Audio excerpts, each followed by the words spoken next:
جمعے کے دن جس طرح آپ جانتے ہیں مکۃ المکرمہ میں سعودی عرب، پاکستان اور ترکی کے درمیان ایک دفاعی معاہدہ وہاں پر سائن کیا گیا، جس میں کراؤن پرنس محمد بن سلمان اور ترکی کے پریزیڈنٹ جناب طیب اردوان اور میں نے پاکستان کے بہاف پہ اس معاہدے کے اوپر دستخط کیے۔ اس سے پہلے آپ جانتے ہیں پچھلے سال پاکستان اور سعودی عرب کا ایک دفاعی معاہدہ ہوا تھا، تو پاکستان اور ترکی کے درمیان دہائیوں سے ارینجمنٹس موجود تھے، اور پاکستان کے عوام اور پاکستان کی افواج کو اللہ تعالیٰ نے عزت بخشی تھی کہ وہ سعودی آرم فورسز کے ساتھ مل کر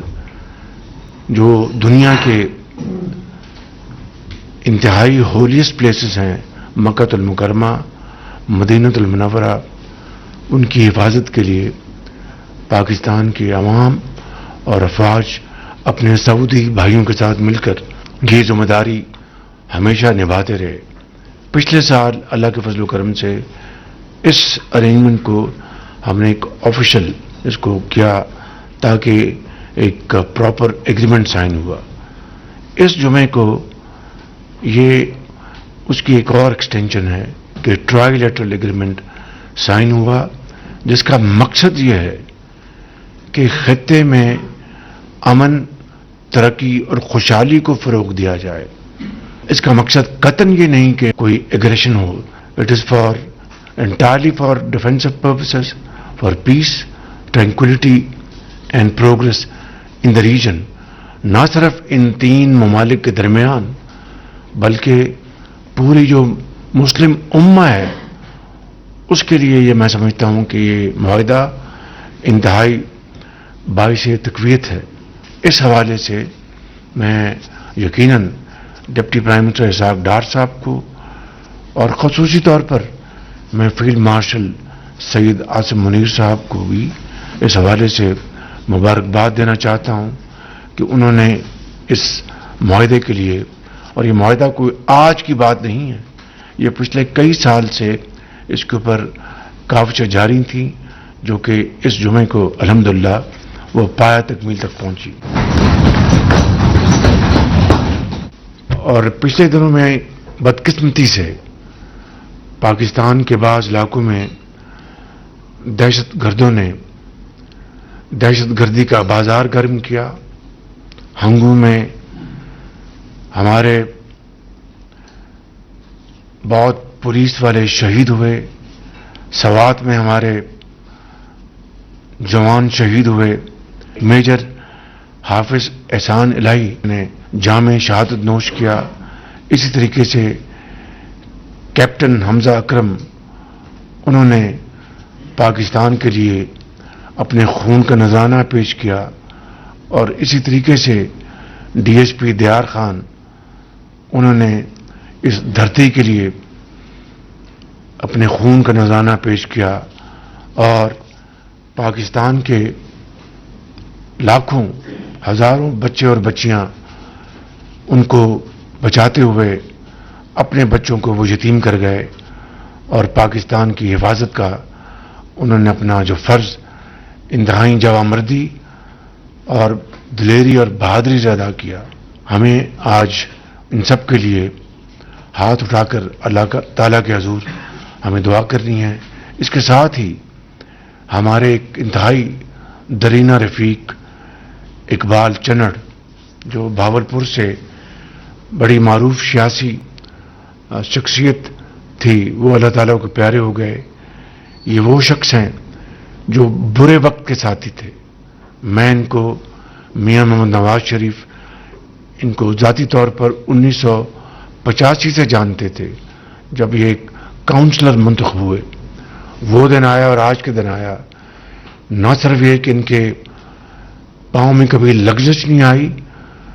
میں ذاتی طور پر گواہ ہوں کہ یہ شخص برے وقت میں چٹان کی طرح مسلم لیگ نون کے ساتھ کھڑا رہا، اور میں سمجھتا ہوں کہ اس طرح کے واقعات سے نہ صرف ایک انسانیت کی تکریم ہوتی ہے، اس کا قد بڑھتا ہے، بلکہ دنیا ایسے شخص کی عزت اور احترام کرتی ہے۔ میں آگے بڑھنے سے پہلے سردار یوسف صاحب سے گزارش کروں گا کہ ان سب شہداء اور اقبال چرن کے لیے دعا فرمائیں۔ میں یہ کہوں گا کہ جو فتنہ الخوارج ہیں ان کو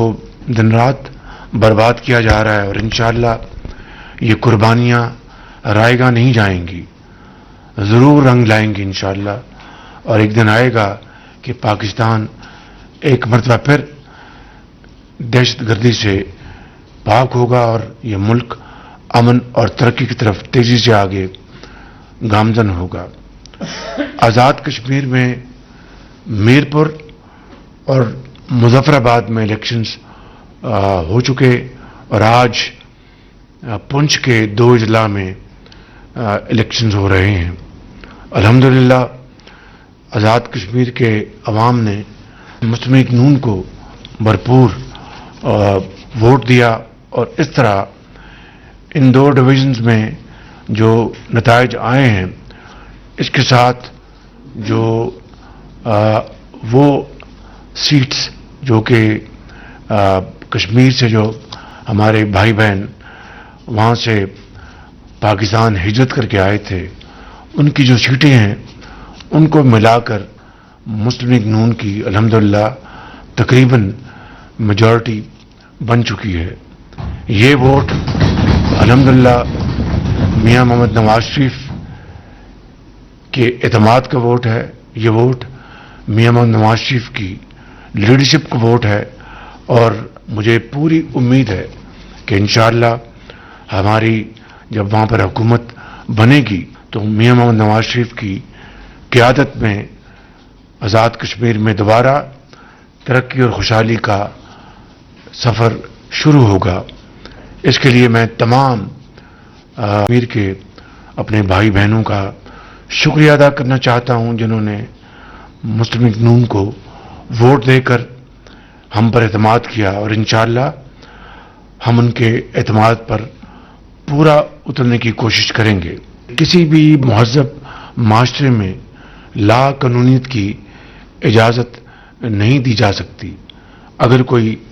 مطالبہ ہے، اگر کوئی معاملات ہیں، ان کو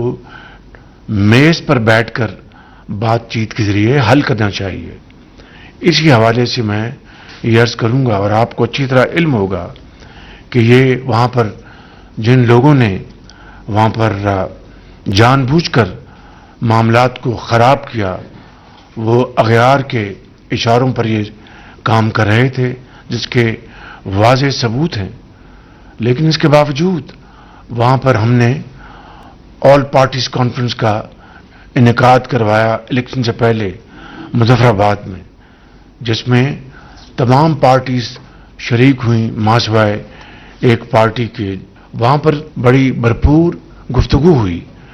ہر ایسپیکٹ کے اوپر ڈسکشن ہوئی، اور یہ طے پایا کہ جن کو یہ اعتراض تھا کہ جو مہاجرین کی سیٹیں ہیں ان میں رد و بدل کرنا چاہیے، ان کو کم کرنا چاہیے یا ختم کرنا چاہیے، تو ان کو یہ بڑی صائب رائے دی گئی کہ آپ الیکشنز ہونے دیں اور پھر نئی اسمبلی میں اپنا یہ جو مقدمہ لے آئیں۔ اگر میجورٹی آپ کے ساتھ ہے تو معاملہ ختم، آئین اور قانون کی روح سے وہ معاملہ اسی طریقے سے طے ہو جائے گا۔ تمام باتیں طے ہو گئیں،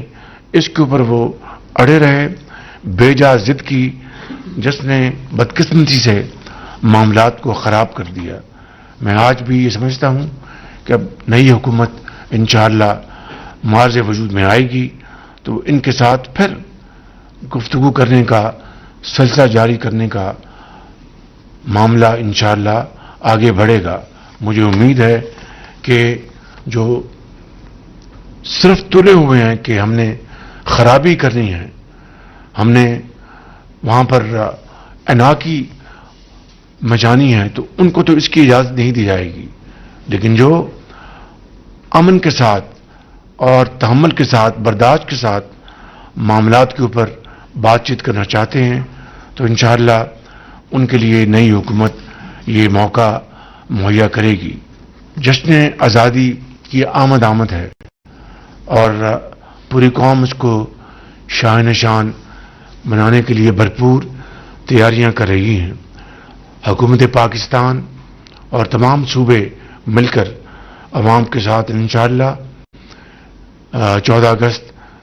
روایتی طور پر انشاءاللہ بڑی شان و شوکت کے ساتھ منائیں گے اور اس بات کا دوبارہ عہد کریں گے کہ انشاءاللہ ہم سب مل کر پاکستان کو صحیح معنوں میں قائد کا پاکستان بنائیں گے اور محنت، امانت اور دیانت کے ساتھ